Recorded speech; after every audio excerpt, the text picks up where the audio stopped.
Are we on? When you sound Oh, yes. Oh. Hello, this is Freethought's Forum, a program by Atheist Society of Knoxville and the Rationalists of East Tennessee. I am Imam, the Infidel Pharaoh. I'm Riv.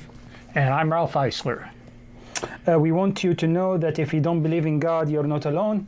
Right here in East Tennessee, you can find free-thinking atheists and agnostics. This is a show for them and for people committed for a life of rooted in science and unfettered by supernatural beliefs.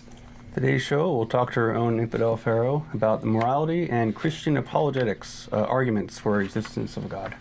But before we begin, we want to tell viewers about the show's sponsors, the Atheist Society of Knoxville and the Rationalists of East Tennessee. The Atheist Society of Knoxville frequently has a fun meetup at a bar or eatery. The next meetup is Tuesday at 5:30 p.m. at a new location, Black Horse Pub and Brewery, 4429 Kingston Pike in the Western Plaza Shopping Center. So for details, you can go to knoxvilleatheist.org. When you get to the meetup, look for the silver jacket copy of The God Delusion, standing upright on the side of the table. And as Matt say, at Atheist Experience say, everyone is welcome to our happy hour for food, drinks, and conversation. But if you plan to... if you plan to preach, provoke, or punch, please don't. Yep. Yeah, peaceable, please. The Rationalists of East Tennessee have several regular monthly meetings. See our website, rationalist.org, for more details. The first and third Sunday mornings of the month are usually lectures with lively roundtable discussions. Very interesting, timely topics. The second Sunday, we hold the Skeptics Book Club, and that's over in, I'll get more into it later, but it's in Books a Million, Kingston Pike. On the fourth Sunday, we're mixing it up, sometimes with a potluck get-together in a member's home, which we call the Reflections Meeting. Okay, well, later in the show, we'll give you our websites to visit for additional details, including times and locations. But we want to let you know this is a call-in show, and you can call in now to that number that you see on the screen, 865-215-2288. So don't be bashful, call in. Before we go to the main part of the program, we just want to look at one item in the news. And this is something I just became aware of a couple days ago. State Representative Michael Van Huss is sponsoring a bill, HJR 0037, which could ultimately amend the Tennessee Constitution to declare that our liberties do not come from governments, but from God. Well, the last time I looked, the core of American liberties was indeed guaranteed by the federal Constitution. I haven't been able to find any document from a God that ensures free speech, free press, or freedom to worship. Some of the freedoms enjoyed in those countries where God dictates the law are freedom to be killed for apostasy, the freedom for women to be severely punished if they happen to accidentally expose a little bit of skin, and the freedom for a person to be jailed or worse if they criticize God's self-appointed representatives. Americans don't need a Christian version of such freedoms. The proper place for Van Huss' proposal is the trash can, not the Tennessee Constitution.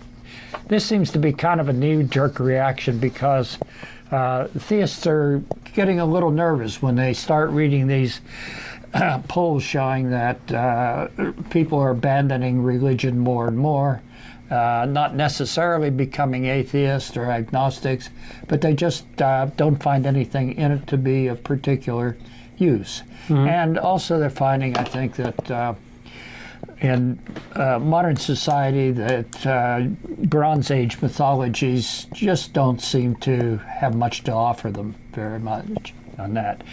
And there was a group that recently did a poll trying to figure out how many atheists there were in the country, because when people respond to polls, they don't necessarily tell the truth. Mm-hmm. And these people used a certain sampling technique, which I'm not familiar with, but they came up with the result that there might be as many as 26% of the country that's atheist. That's done on a Bayesian probability calculation they've done.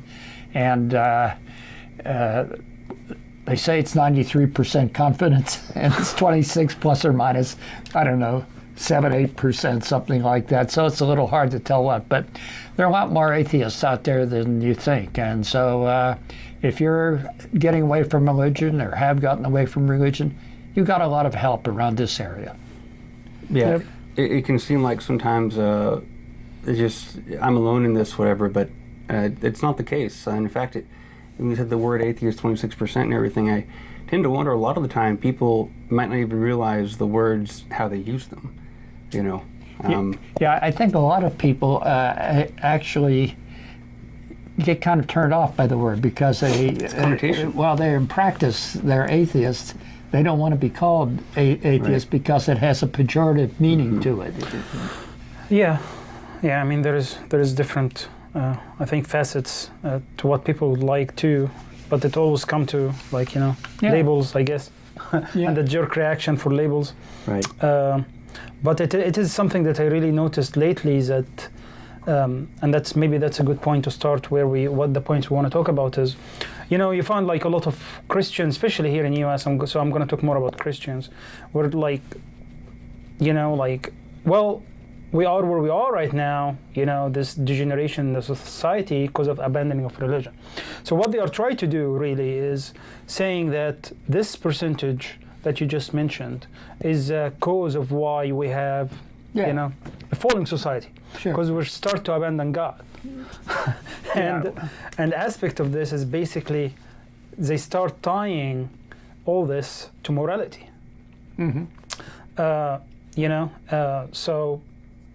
So I think that maybe that's a good start, feeds into what we're talking about today, which is morality and the argument for God. So I would like to maybe brainstorm with you guys first, about a little bit about concept of morality from your perspective, and is morality a subjective or an objective concept? Ralph, you want to start? It's both in a sense, and that is that people certainly have their own subjective views of morality. For example, there are, as you mentioned, we have all these Christians, and who did they dump on now? They dump on gay people or atheists, because they think they're immoral. But atheists are no more immoral than anybody else, and in fact, the percentage in the jail population is far lower than what their representation is in the general public. And so I think there is an objective morality that is rooted in empathy for other people's feelings and for their rights and their freedoms. And there was a guy named Peter McWilliams who wrote a book several years ago called Ain't Nobody's Business If You Do, which basically said that any act between consenting adults should not be considered a crime if they want to do it. And to me, that's what morality is about in the country. I mean, you have freedom to do what you want so long as it doesn't hurt anybody else. And of course, people go to great extent to say, well, the homosexual lifestyle is going to hurt my family, when actually it doesn't touch on it at all in many cases, most cases. Yeah, it's made a lot of, and there's a lot of straw manning too when people present the homosexual agenda, which is just, I've heard a comedy skit about it. They give this 5-minute reveal, and then they describe all these stereotypes. At the end, they reveal it, and it's the Constitution or something. Yeah. It's just it's stability, especially with the younger, children and so on, is more important rather than if they're gay or not gay. It's more the foundation of it. And in terms of the question, I was thinking, kind of echoed what I said earlier. Anthropologically speaking, I think pretty much everyone shares a lot of the same values, except they express them through differently through different cultures. And a lot of those are rooted in, you have to have some basic level of trust. You don't want to feel pain necessarily. You need to have cooperation, and these manifest in different ways throughout different cultures. Yeah, I mean, the Confucian statement that the original golden rule, so to speak, that you don't do unto others what you would not want done unto yourself. Right. I think that's a pretty good basis for morality. Yeah, I like actually Sam Harris' definition for morality, or how he defined goodness, which is basically, so he defined good as that which support well-being of conscious creatures. And basically he goes further and say basically that the baseline is the maximum suffrage that is that's expressed on one of the creature. So that's your basically limit. So I think from a point of morality and subjectivity and objectivity, I agree with you. It's a combination of both. It is objective from the sense that we as humans created those set of laws through start clustering into societies, where we found out that for us to survive as a species, we need to come up with these rules that guarantee the basically continuation of our species and flourishing of our societies and communities. So this is how this is started. It's passed by culture. I think it's imprinted in us as well.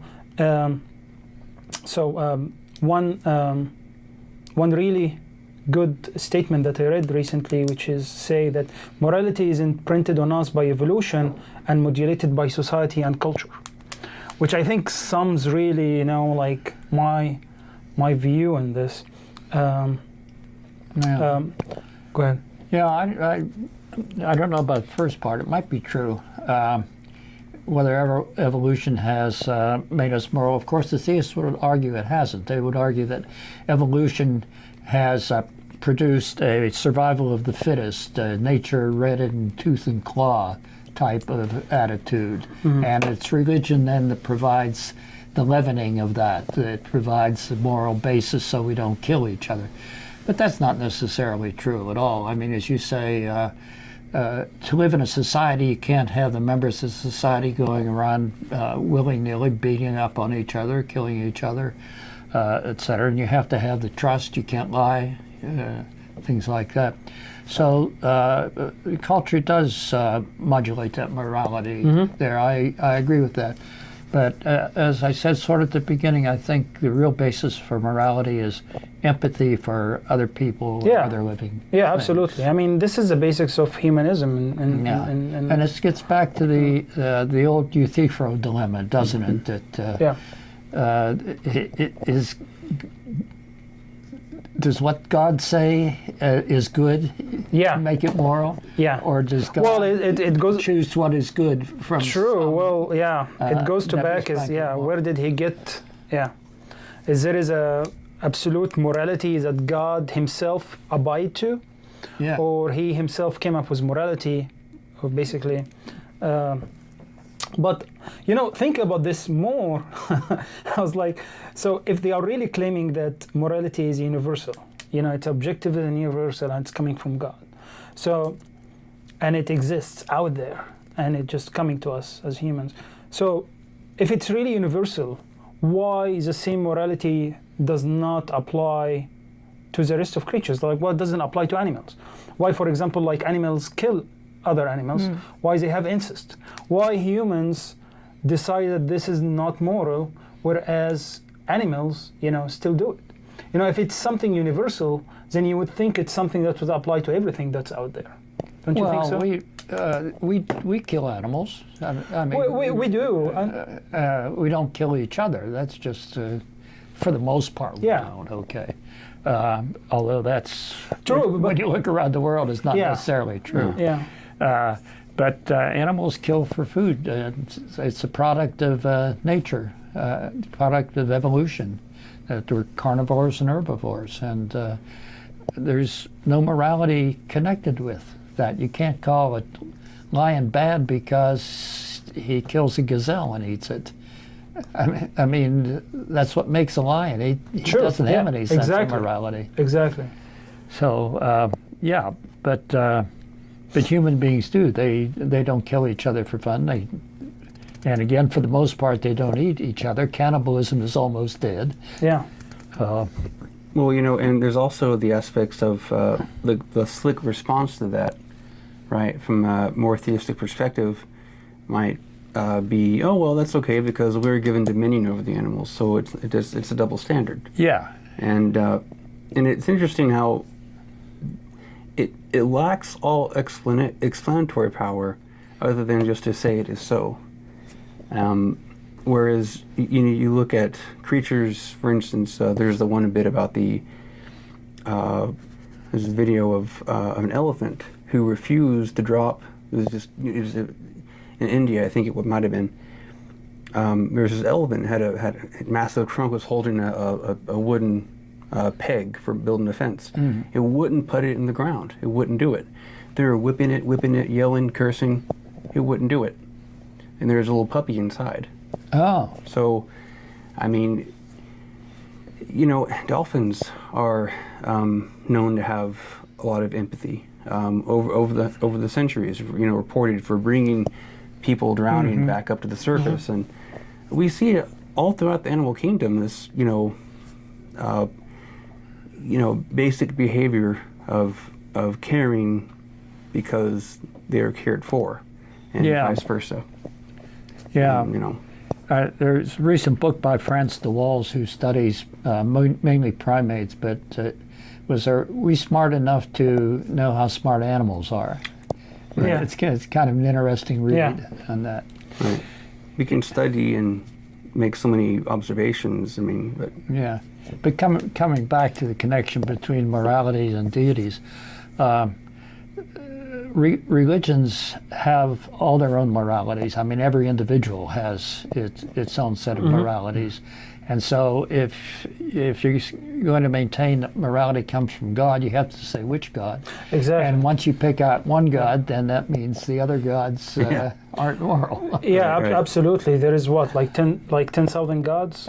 I don't know. I was Yeah. in Blackwell's bookstore on High Street in Oxford at one time, and I remember holding this book in my hand that had the names and occupations of about 5,000 different gods. Yeah.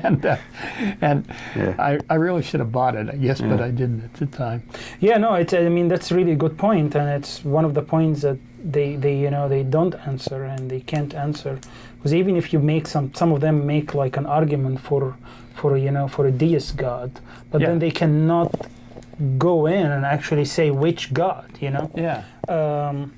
because for example, like and it comes back to the contradiction in the identity of God from the ways they see it, whereas like a Christian God basically will judge all the Muslims or all the Buddhists that basically didn't grow up in this culture or didn't get this message basically from God about this religion, and all of them are just going to burn in hell, even though they are praying to what they think is the right God. Yeah. So what kind of moral God this is? I think that was one of the major things that sort of turned my head and convinced me there really wasn't a God involved. I mean, it first went to the point, well, what they're telling me about this God can't be true. If I really believe that it's all loving and everything, and I just by accident happened to be born into the right place at the right time. And sort of dwelling on that and thinking about more, I think was a large part of what steered me away from religion. Yeah. And also, whose fault would it be if I'm a messenger, and I'm omnipresent, and I can't give you my message to believe in me so that you're saved, then whose failure it is? Is it me for not giving the message, or you for not knowing what is the true message that you never got? Right. and even in, it's been said by so many people in so many different ways that instead of this endless game of hide and seek, all it would take was just some kind of all-piercing message that could get through to any language, that's all it would take. Sort of like State of the Universe message Yeah. every year or something of the sort. Yeah, and the closest we have to that might be, our understanding of astronomy and the movements of the cosmos. And we understand more about reality, but there's not any kind of look to this book in this chapter and you will understand. It's not. It often gets conflated as interpreted as It is interpreted. Yep. however you want to read into it. Yeah, absolutely. And adding to this point, if morality is universal, why do we need a medium to transfer it to us? Why do we need a book? Why do we need a religion? Why do we need another human to transfer it to us? If it's something that's universal and it exists out there. Something inherent in the... Exactly, in Yeah. us. Why do we need another human? And once another human transfer this to us or transmit this message, guess what? It's now applies to it the human subjectivity. So it's not even objective anymore if a human basically transmits Right. this message to us. Yeah. So it really like I don't know how they get to it, but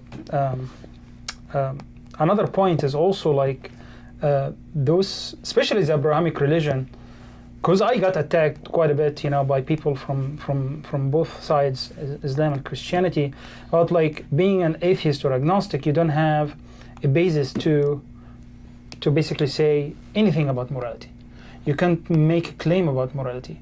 But also they themselves do not provide an actual concept of morality that is accountable.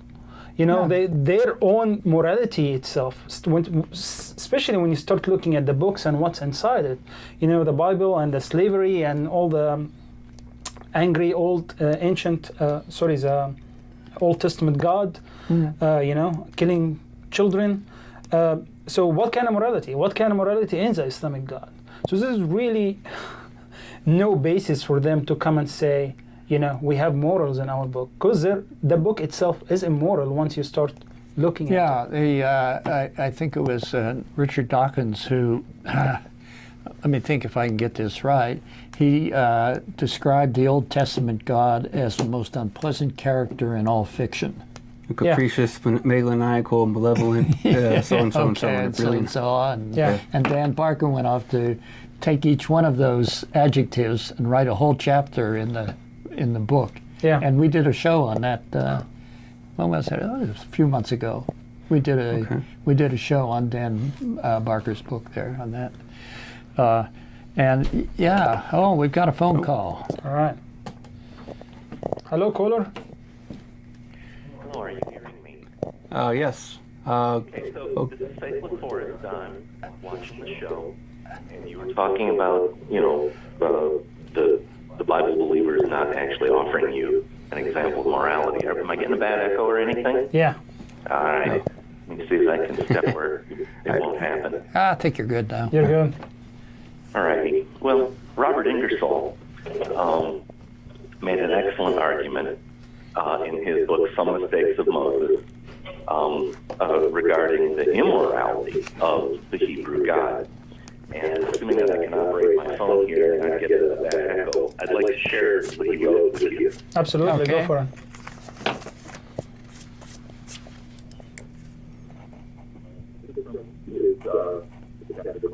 Fire war.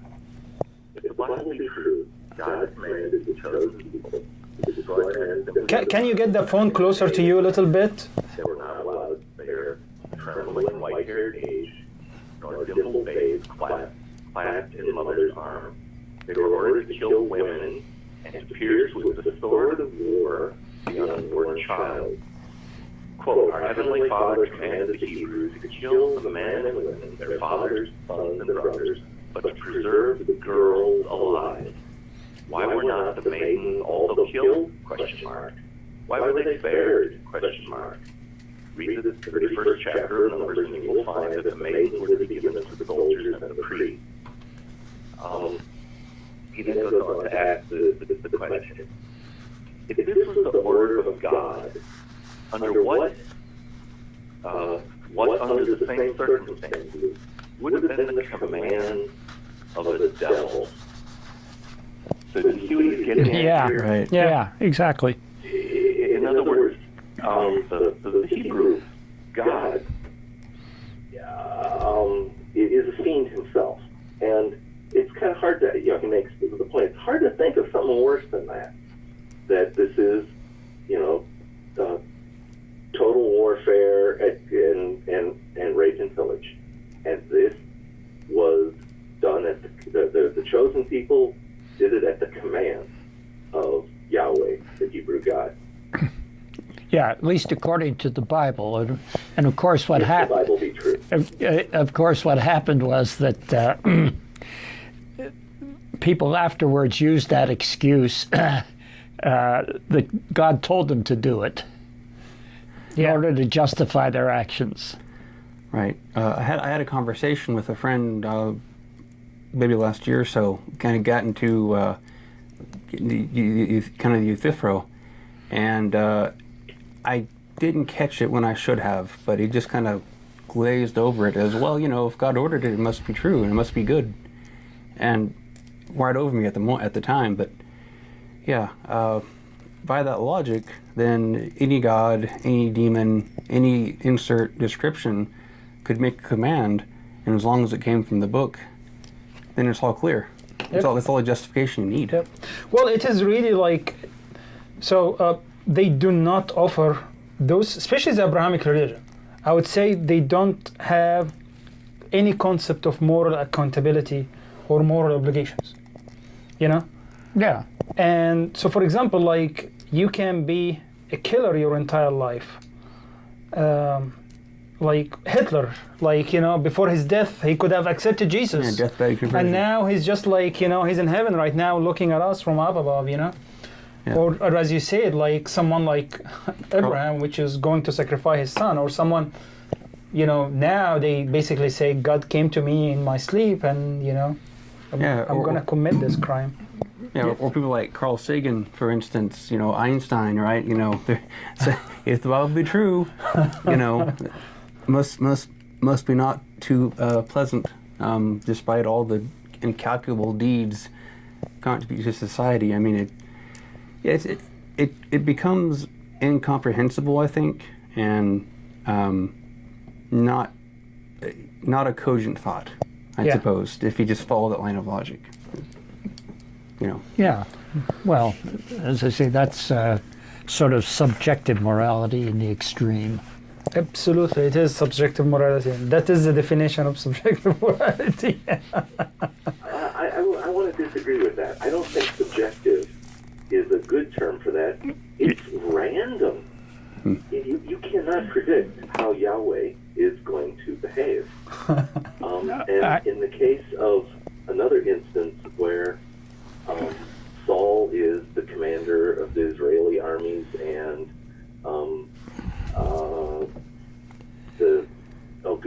the acting the priest who is Samuel says he's gotten this message from God that they're to go and attack some village and leave no one alive, not the men, not the women, not the children, not even the animals alive. And Saul goes off and he spares like the women and children. And this makes Yahweh mad, and he causes I was going to have to remember if he causes plagues or it's kind of at the root of why Saul eventually falls out of favor and is replaced by King David. It is the sparing in war of women and children.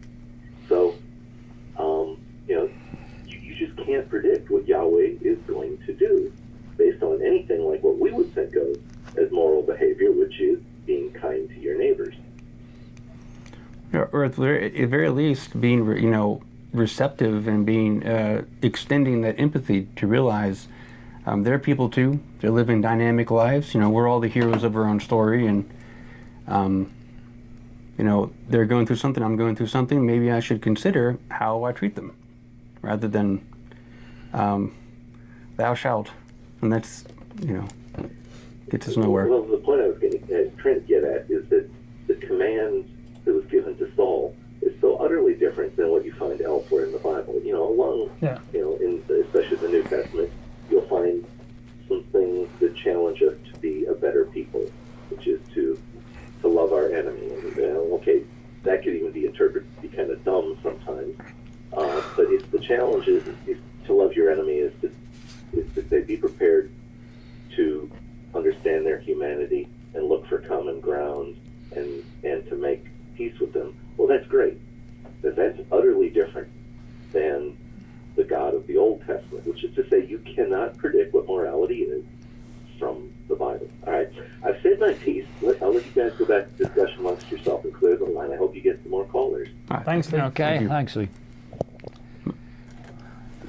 Okay. All right. So maybe we can examine some of their arguments of the existence of God. So we can start with the ontological argument for God. That's fun. Some nice circular bullshit logic, maybe. Well, it's not circular. It's just almost nobody believes it anymore. And in fact, I read one critique saying that it was something that philosophy professors just like to torture their students with. Yeah. Yeah. Well, so maybe we can talk about the three premises of it, and we can maybe dice into it go a little ahead. bit. So the premise number one, they say basically it is possible that God exists. Mm-hmm. So let's examine this premise. So it's just basically it is possible, and of course the word God has so much connotation and baggage to The it. definition of it, yeah. Right, and so they're saying. But let's take the God. Let's take to make it more specific. Let's take God as Bible God or the Abrahamic God. Right. Okay. So it basically says it is possible that our understanding of Yahweh exists in some possible universe or some entrapping of reality. Yeah. Well, the first argument is before we get into possible universes that they make is it's possible that he exists. Right. I blended them together. Sorry. Yeah.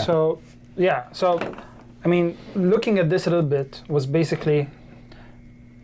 What is the definition of, if we want to say something is possible, does this mean that it has no contradiction in it, right? If you want to say something is possible, does this mean that this X that is possible contains no contradiction for its existence, as the way it's described?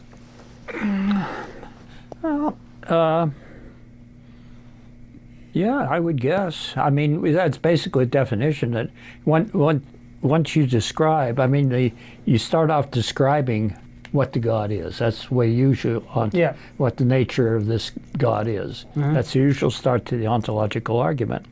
And then with the statement that it's possible that this God exists, or it's possible in some possible world this God exists, then there's no contradiction. Well, I wanted to first touch of the statement itself that the possible Christian God exists. So, and where I'm going, maybe like I can explain this more. That God in their definition of God is full of contradiction. So, for example, let's take the paradoxical concept of their God. The omnipresent, omnipotent, and omniscient and omnibenevolent. Mm-hmm. So like those concept itself, for me, you can't there is no possibility of these concepts to exist in one entity. That's right, but usually that's not the way a sophisticated theologian will approach this argument. I mean, they realize that's a trap, that they have to get out of. I absolutely agree with you. It's incoherent, okay, Yep. to expect the three-go God, as it's called, to exist. But if you go ahead and don't get into quite that much detail, okay, but get into a rather more nebulous argument that doesn't have any internal contradictions. Okay. You can make that argument, and this has gone on through the centuries. It was Yeah, St. absolutely. Anselm of Canterbury who first proposed this, I believe, and then Duns Scotus. And there's a whole history of the Christians doing this. The most recent being Alvin Plantinga, who was a professor at Notre Dame University. And he sort of produced this up-to-date ontological argument for the existence of God, which I'm sorry I don't have here. I didn't realize this. We were going to talk about this. But even he admits at the end that it just makes it plausible. It doesn't prove Yeah. that God exists.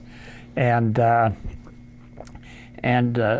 ontological argument is a purely deductive argument.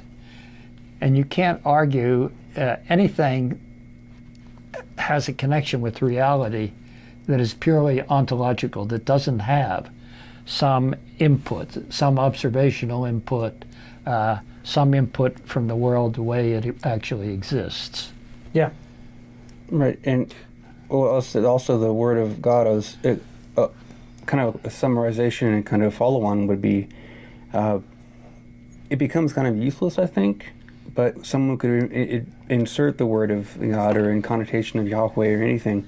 They could say, like a deistic perspective, right? That's where the argument would come from, is that it is possible some unmoved mover exists. They could say that in that connotation. Yeah. But it doesn't, again, get us anywhere. Yeah. No, I mean, it is, I agree with you. Itself, the whole argument itself is full of fallacies. So it is, I believe it is basically it's possible that God exists, and it's possible that God exists in some possible world.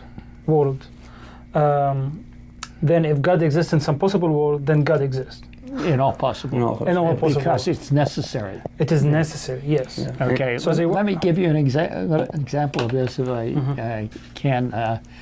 There's a conjecture in mathematics called the Goldbach conjecture that says every even number is the sum of two prime numbers. It's never been proven.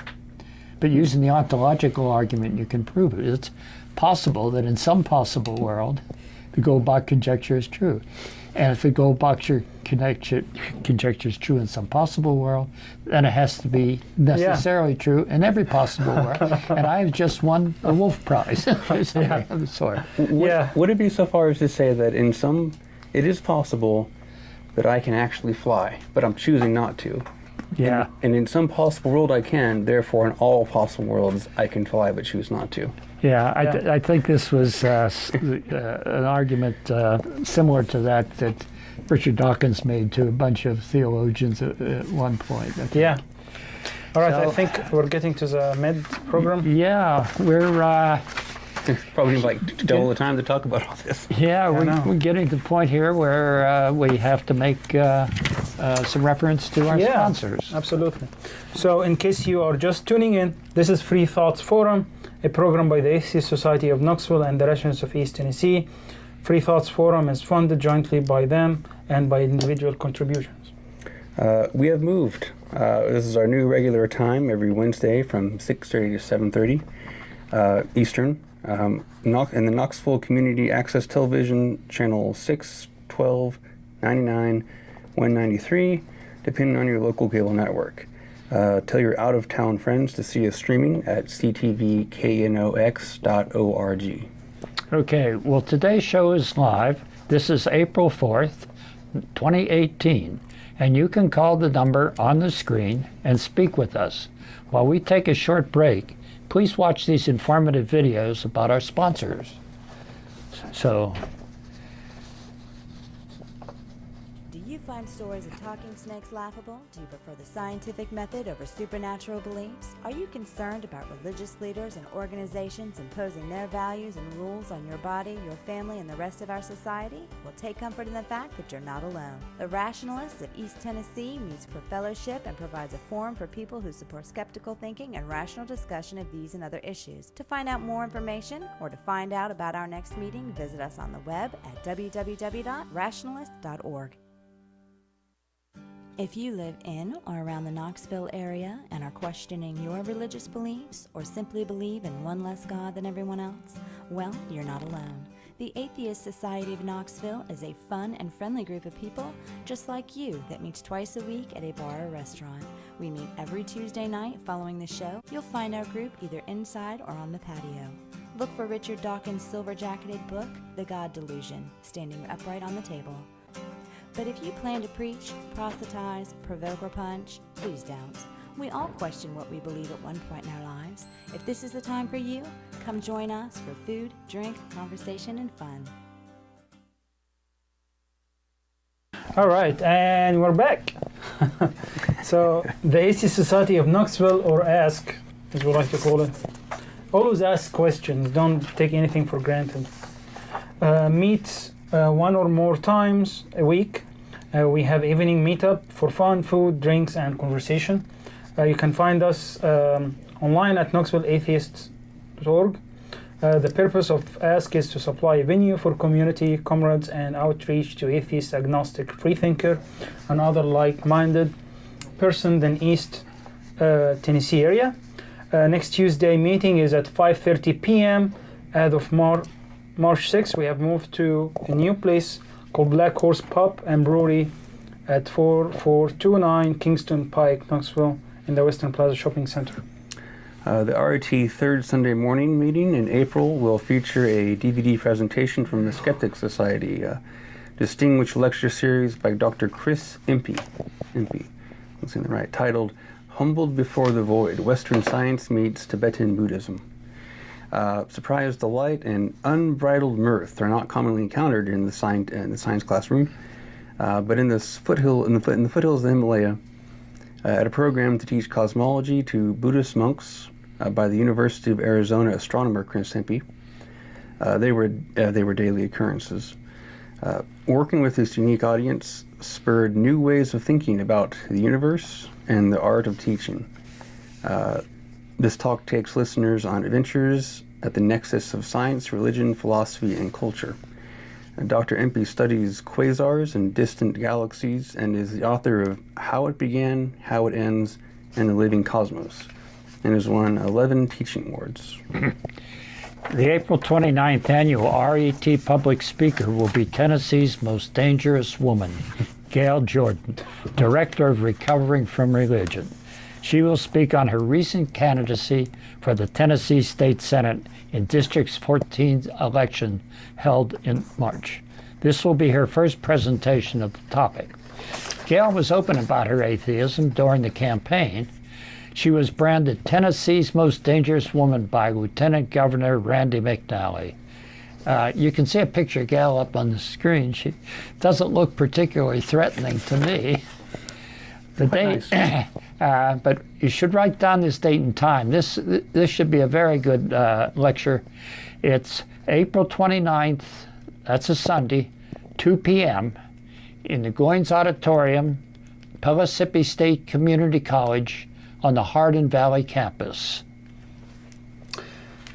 The first Thursday in May is the National Day of Reason, and the Rationalists of East Tennessee are having a potluck cookout created to push back against one of the many breaches of Jefferson's wall between church and state.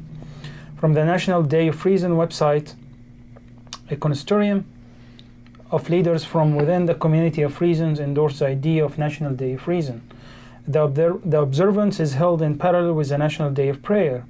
On the first Thursday in May each year, the goal of this effort is to celebrate reason, a concept all Americans can support, and to raise public awareness about the persistent threat to religious liberty posed by government intrusion into the private sphere of worship.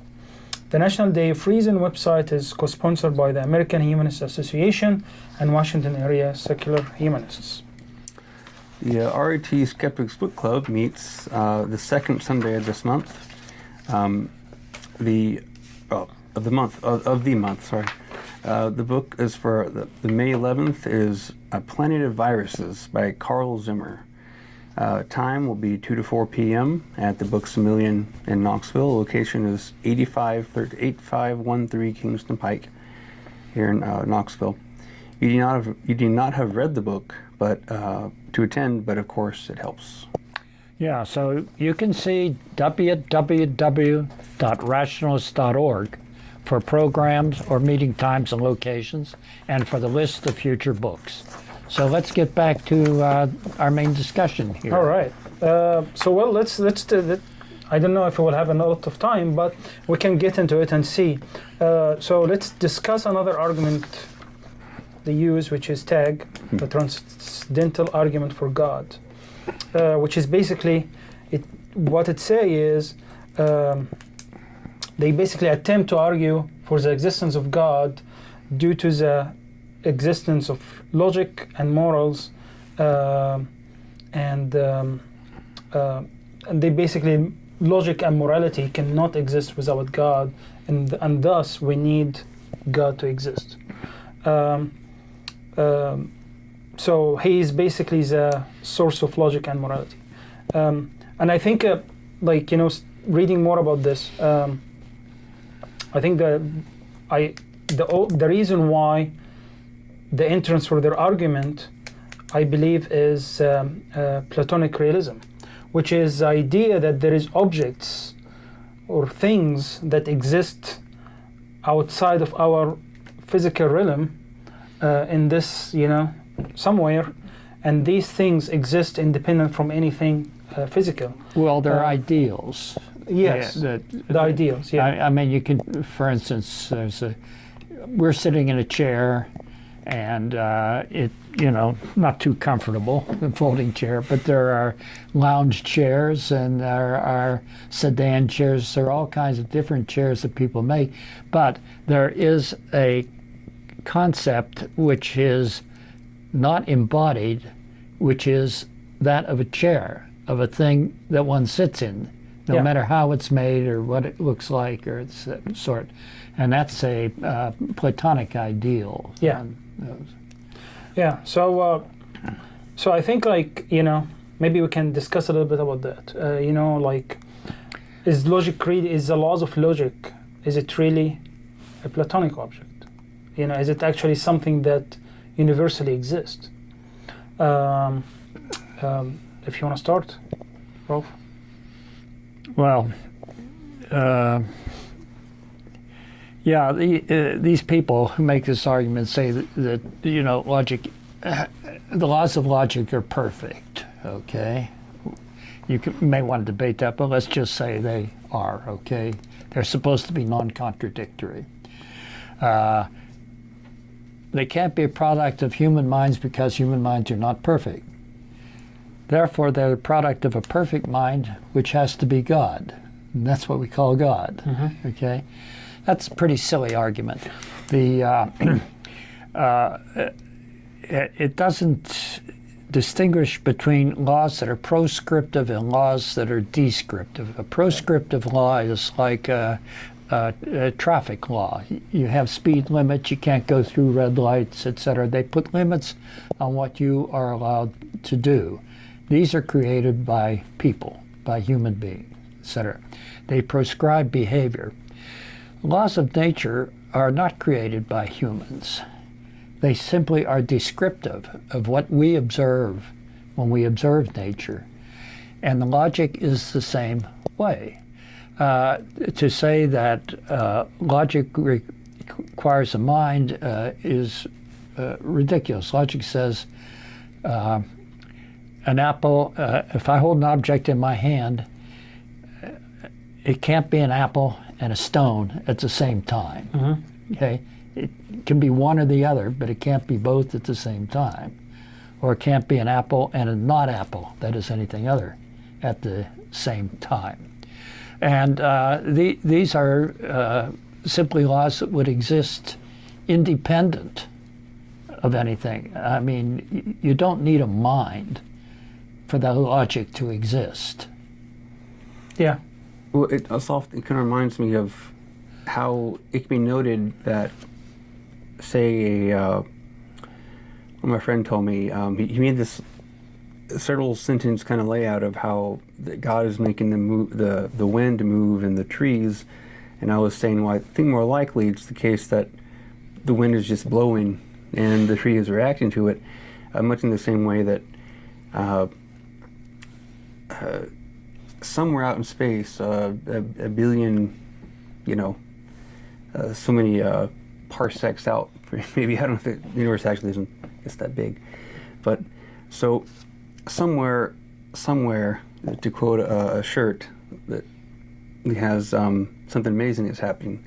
There's a chunk of rock flying through space, right? Is anyone there to observe it?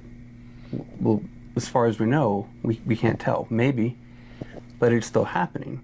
And to acknowledge that it is not or is happening, or the likelihood of it happening, not happening, is to use a combination of inductive reasoning and deductive reasoning based on what we can understand. Mm-hmm.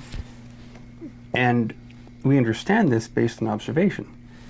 So it strikes me as odd when someone says that without a God to root everything, then nothing means nothing. Because clearly things are happening regardless whether or not there's someone to observe it. Yeah. Lord Berkeley, I think, would contend with that with his model of idealism. But Lord Berkeley isn't here, so. Yeah. No, I mean, I agree with Rolf. I think he hit the true point, which is, they fall into this trap, which is, descriptive versus prescriptive laws. Like logic as a law, it basically it describes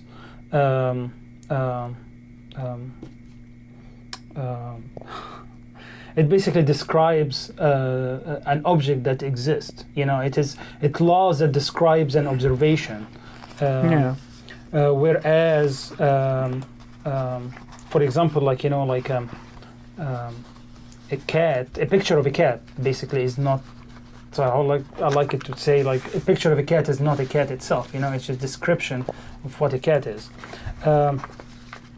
Same thing applies to logic, same things apply to number. So the idea that a number exists independent from what it's describing, it's really a very faulty argument, I would say.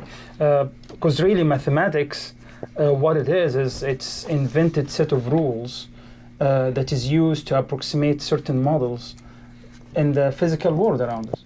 Right. So it itself is not, universal, but it's describing what we see, as we were saying. Yeah, I mean, if you wanted to describe the words on the back of this, the number, you would use the numbers that have so many integers and everything, and they're a subset of systems that we created for our own convenience. And you look at different animals, non-human animals. Yeah. And it'd be interesting that their comprehension, if they could have it, of what a number is, as opposed to what the relation of that number is to the physical object of which they're categorizing. Yeah. And we've just gone one step further and say, this means 37. That means negative 2082 or whatever. Yeah, and I have a great deal of trouble with this concept of the mind of God type of thing. According to the Christians, their God is immaterial, okay? It is totally ephemeral in a way. And it doesn't have a mind. Human beings have minds. Minds require a brain to be expressed. I'm looking at this from purely materialistic point of view, but that's what the mind is. It's a material thing. Mm-hmm. Now, nobody believes in dualism anymore, I don't think. Separate mind-body view of the world. maybe some people still do, but I don't think many do. And you can just watch somebody, say, who has Alzheimer's, where his brain is, slowly starting to malfunction. And what we would call the mind, the cognitive abilities, they are just not there. They decrease. And so I think it would be foolish to think that you could have what we call a mind without a brain. And clearly, God cannot have a brain, so I don't think it can have a mind. Yeah. Yeah, I mean, like, didn't they invent, like, basically they had to come up with quantum logic, because laws of logic could not basically fit in with quantum mechanics. So they had to come up with basically create quantum logic to basically reconcile the inconsistency of the laws of logic. I'm not sure exactly what you're referring to. I mean, quantum mechanics made people realize that the underlying structure, when you get down to atomic levels, is probabilistic rather than causal. Yep. And so that was a big change there, Yeah. if that's what you're referring to. Yeah. That people are pretty comfortable now, but it's been about 90 years since quantum mechanics was really fully discovered, and people have gotten used to it, and so it doesn't seem rather strange now, although the average person doesn't understand it. What is the Christian view about quantum mechanics? Oh gosh, I don't know. Does anyone know? Can we get the callers that tell us what is the Christian view about quantum mechanics? It'd be, my guess, according to my minister friend, would be that which is too much and could not be bared. That would be his would be the response, most likely. I see. That sounds like a tag argument. There's much I would tell you, but you could not bear it. There's quantum mechanics. I mean, there's dispensationalism in action. There you go. Yeah, there's also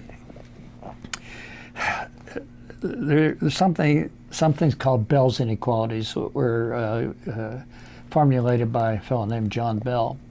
And one of these inequalities has a simple proof that is purely classical logic. And it turns out that quantum mechanics doesn't obey that.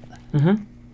And that's really very surprising. And people have spent many, many years trying to prove that his inequalities are correct. And I think about 3 years ago, I think there were 3 groups actually that put the final touch on showing that was true. Yeah. So we probably better start thinking about wrapping up here. Yeah, I just want to pose a challenge. Maybe we can get one of those people that listening to us. If you're a Christian and out there, and you can name for us one of your objective moralities, and you can prove it. And you can call us next time and you tell us what it is, and we can discuss that more. So let's start wrapping this up. Please do. Yeah. It's time to start wrapping things up, as we just said. So get out your pen and paper. This has been Free Thoughts Forum, a program by the Atheist Society of Knoxville and the Rationalist of East Tennessee. You can give us feedback and email at freethoughtforum, all one word, freethoughtforum@yahoo.com. or on our Facebook page, Freethought Forum Knoxville. You and your friends can see this show on Wednesday evenings from 6:30 to 7:30 Eastern Time on this Knoxville station and online at ctvknox.org. In addition to any call-in guest, we would like to thank Sam, Rev, Faithless for technical support, the staff at CTV Knox, and all our viewers and callers. Yeah. Nuns, those who identify with no religion, are the fastest growing religious group in America. Right here in East Tennessee, the Atheist Society of Knoxville and the Rationalists of East Tennessee are places you can find fellowship and fun. Remember, You are not alone.